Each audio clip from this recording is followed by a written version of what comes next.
This is Macro Horizons, episode 284, The Final Countdown, presented by BMO Capital Markets.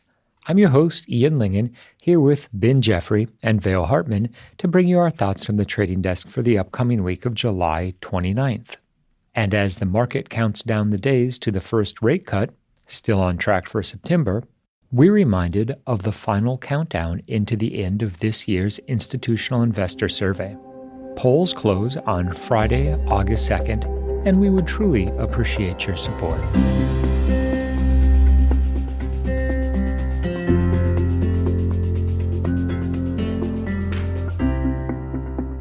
Each week, we offer an updated view on the U.S. rates market and a bad joke or two. But more importantly, the show is centered on responding directly to questions submitted by listeners and clients. We also end each show with our musings on the week ahead. Please feel free to reach out on Bloomberg or email me at ian.lyngen@bmo.com with questions for future episodes. We value your input and hope to keep the show as interactive as possible. So that being said, let's get started. In the week just past, we saw a stronger than expected second quarter real GDP print, as well as some stickiness on the inflation front, at least on a quarterly basis.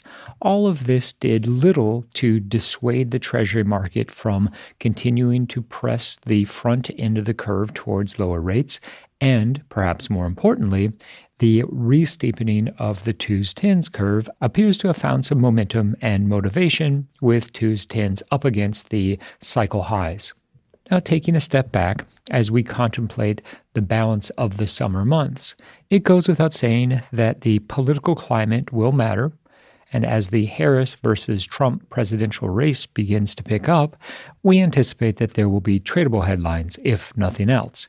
Now, it is far too early for confidence in the polls or for confidence as to the breakdown of Congress, whether or not it ends up being a full Republican sweep or a full Democrat sweep has greater bearing on what one should anticipate in terms of fiscal stimulus and the risk of reflation in 2025 and beyond than does precisely who takes the White House.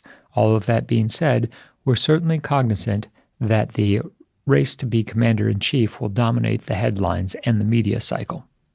With this backdrop, we continue to look at the September 18th FOMC meeting as the most likely departure point for a rate-cutting cycle that will, if everything goes according to plan, bring monetary policy rates back toward the upper bound of neutral. Now, it goes without saying that there is a pretty significant debate in the market at the moment regarding where neutral is during this stage in the cycle. Is it 2.5%, as the Fed had previously signaled? Is it 3%? Is it a higher number? Our take is that neutral, especially in the wake of a global pandemic that led to supply chain disruptions, it led to a meaningful shift in the behavior of workers and employers, all of this has left R-star and the neutral rate as a moving target rather than a static figure. Even within that context, however, it is notable that by and large the second quarter represented a return to the disinflationary pressures seen in the second half of 2023, all of which affords the Fed ample opportunity to communicate that the first rate cut is on the horizon while maintaining the flexibility afforded to the committee by the July and August CPI numbers, which the Fed and the market will have in hand before the decision in mid-September. We've been encouraged by the recent price action, which suggests that the traditional bond bullish seasonal patterns remain relevant, and as we contemplate shifting into the month of August, we continue to see downward pressure on rates, both in the front end as well as in the long end of the curve. But the relevance of a policy pivot on the horizon suggests that the 2-year sector will continue to outperform, all of which feeds back into our cyclical bull steepening bias, and in this context, we anticipate a late summer shift into positive territory for 2s-10s with a nod to the fact that 5's bonds has steepened out rather dramatically and will continue to do so as we move into the next leg of the cycle. It was a week in which the price action itself was arguably more relevant than any of the new fundamental information that was learned. Recall the steepest the 2's-10's curve had reached since its initial inversion in July of 2022 was negative 11 basis points, and that was reached last October. And this week, even in the absence of a material shift in the macro narrative, we saw that level once again tested. And looking at 5's bonds, that spread broke out above 40 basis points to reach its steepest levels in over a year. You make a very good point, Vail. The bulk of the price action was the curve steepener. Now, we know that the big macro trade of 2024 was always expected to be the re-steepening of the yield curve. We saw part of that play out in a bond bearish form a couple of weeks ago, but as it's become increasingly obvious that the Fed will be cutting rates in September, even despite the better-than-expected GDP print for Q2, the reality is that the most significant steepening that we will see, almost by definition, has to come in a bond bullish form, specifically as 2-year yields drift lower to reflect the start of what is widely anticipated to be a series of rate cuts that brings policy rates back to neutral. It's also worth observing the fact that the Fed is not the only major central bank that is about to, or already has, shifted into rate-cutting mode. Recall that on Wednesday, the Bank of Canada cut another 25 basis points, bringing policy rates to 4.50. And as we contemplate the balance of the summer, eyes will be on both the ECB and the Bank of England, and while they might not necessarily deliver rate cuts, expectations hold that monetary policymakers overseas, with the exception of the Bank of Japan, will be readying market participants for further cuts. Very consistent with what we're expecting from the Fed on Wednesday, which is not a cut, but Powell laying the groundwork for the inevitable shift in policy direction. And after the moves we've seen in the bond market, the steepening that you touched on, Vail, and generally the state of financial markets more broadly, the final week of July is poised to be highly pivotal given the updates that we're going to receive, but also, I would argue, just as importantly, the market's departure point going into the FOMC. 10-year yields are back to their lowest level since earlier this year. The curve, both 2's 10s and 5's 30s, is at its year-to-date steeps. And to look at cut pricing over the balance of this year, we now have nearly 75 basis points of easing reflected in the futures market over the rest of 2024, as the market has taken notice of the steepening of the curve, the softening in risk assets, and generally the increased willingness to own treasuries, especially in the front end and belly. And while this echoes of the big turn in the cycle, as tighter monetary policy finally begins to weigh on risk assets, as the curve finally begins to steepen and rate cuts are brought forward, there's still a lot investors have to learn, first from Powell on Wednesday, and then via the 2 more jobs and 2 more CPI reports we get before the September FOMC. And while it's probably not likely any of that is enough to derail a September cut, the amount of easing and outright level of rates across the curve beyond simply 2024 probably needs a bit more justification from the economic data, at least at this point. In transitioning to the supply front, this week's 2-year auction was remarkably well received. The offering saw a 2.5 basis point stop through for the largest since 2009, and non-dealers took their largest allocation on record.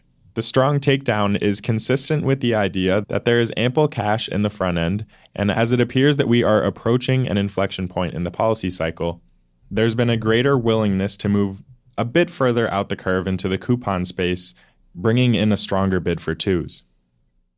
There was also some pretty dramatic price action in FX, specifically the rally in the yen that brought the Japanese currency below 155 in a move that can best be characterized as an acknowledgement that the monetary policy divergence between the Bank of Japan and the Fed is unlikely to persist in its current magnitude indefinitely.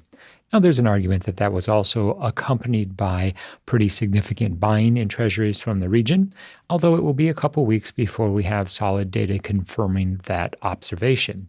As we think about the next potential inflection, Ben, as you pointed out, the jobs data matters. That is one of the core sectors that has, thus far at least, demonstrated a remarkable resilience despite tighter monetary policy for the last, let's call it, 18 months. One of the more topical conversations that we've had with clients recently has to do with the ongoing debate of where precisely neutral policy rates are in an environment where we have a Fed that's running down its balance sheet and residual, what one might have previously characterized as transitory considerations on the inflation front, specifically sticky housing prices, as the drop in mortgage rates during the pandemic led many homeowners to refinance into rates that make the current housing market unattractive in terms of affordability for a variety of players. We'll argue against the notion of a static neutral rate and suggest that it's as much of a moving target as anything else, especially when one considers the impact of the balance sheet.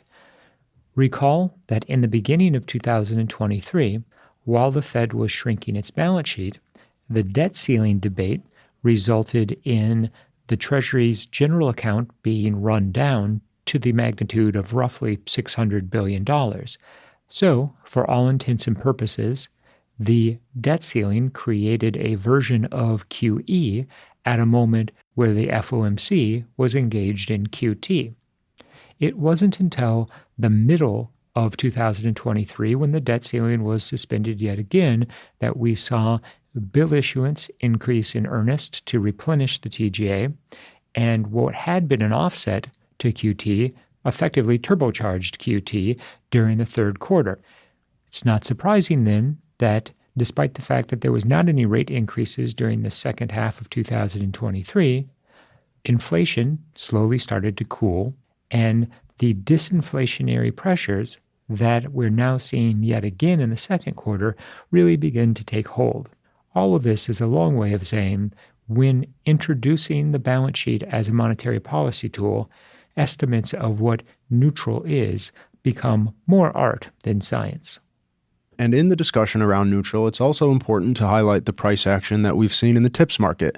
Specifically, the decline in 10-year real yields over the course of July has been impressive, almost 20 basis points lower in 10-year reals. And while, yes, we've seen a modest bearish retracement in 10-year TIPS back up to that 2% level, nonetheless, as investors contemplate the level of restrictiveness actually being imparted on the economy, the fact that inflation-adjusted borrowing costs are still higher than they were at any point before the pandemic, and even if R-star has moved up by 25 or 50 basis points, if we're using 10-year real rates as a proxy, we're still extremely restrictive. And to your point about the lagged impact of the tightening experienced over the last 18 months, Ian, there's a great deal of time when 10-year reals were higher than they were now in terms of economic impact that has yet to really materialize in the data itself. Now, if looking at the rally in treasuries over the past few weeks is any indication, clearly the market is expecting for that to materialize in the realized economic data in the not too distant future, and it's going to be that dynamic that justifies the start of the cutting campaign and justifies a long bias in treasuries even from these yield levels.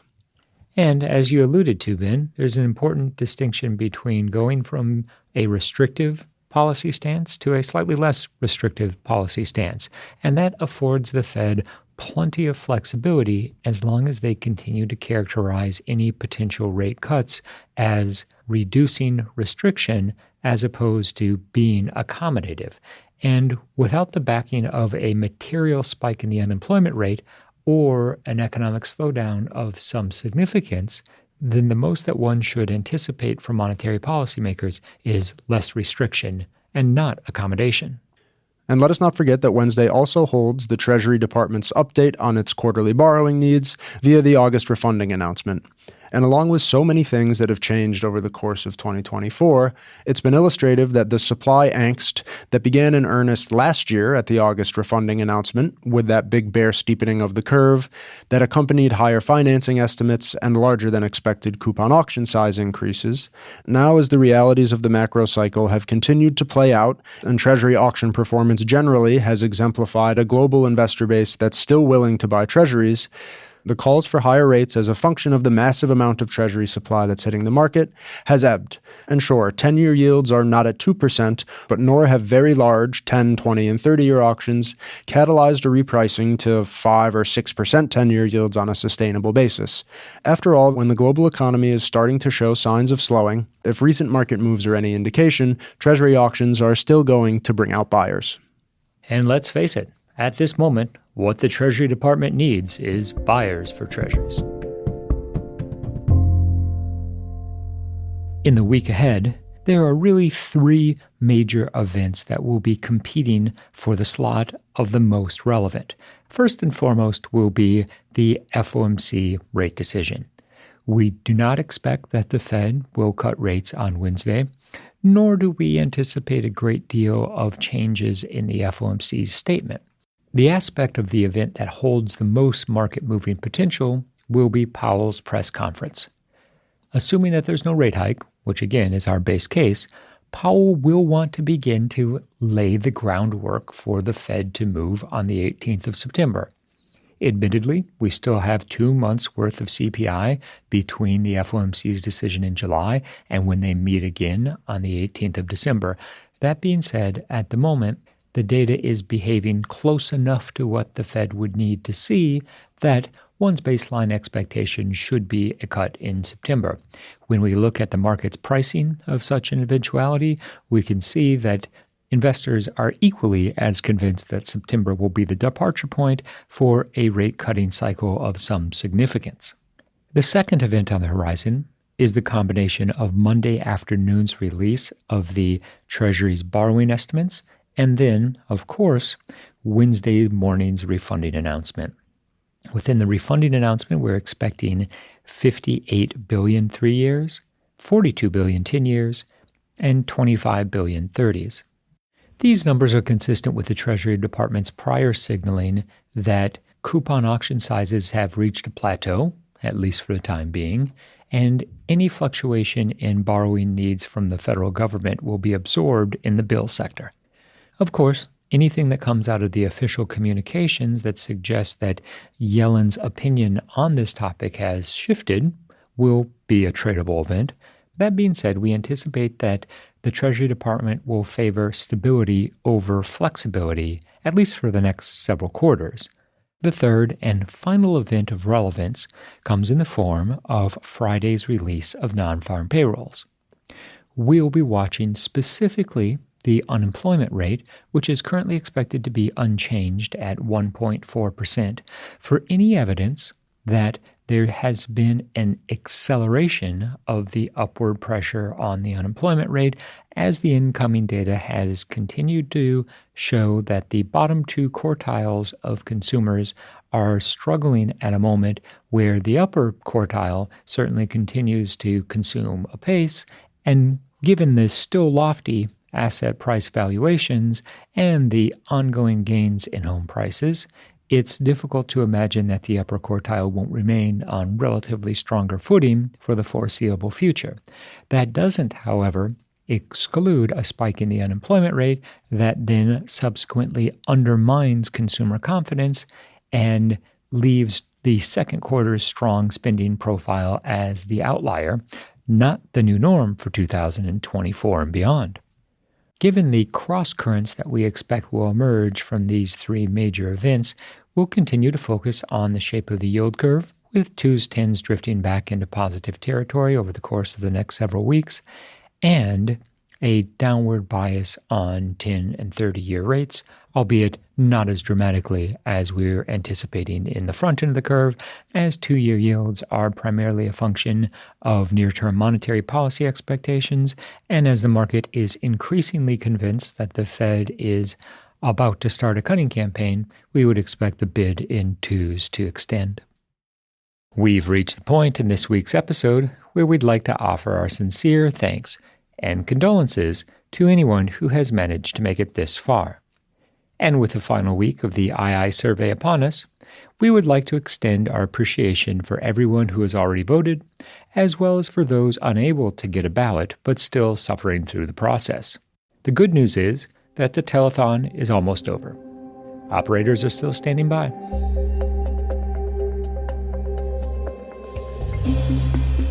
Thanks for listening to Macro Horizons. Please visit us at bmocm.com/Macro Horizons. As we aspire to keep our strategy effort as interactive as possible, we'd love to hear what you thought of today's episode. So please email me directly with any feedback at ian.lyngen@bmo.com. You can listen to this show and subscribe on Apple Podcasts or your favorite podcast provider. This show and resources are supported by our team here at BMO, including the FIC Macro Strategy Group and BMO's marketing team. This show has been produced and edited by Puddle Creative. The views expressed here are those of the participants and not those of BMO Capital Markets, its affiliates, or subsidiaries. For full legal disclosure, visit bmocm.com/macrohorizons/legal.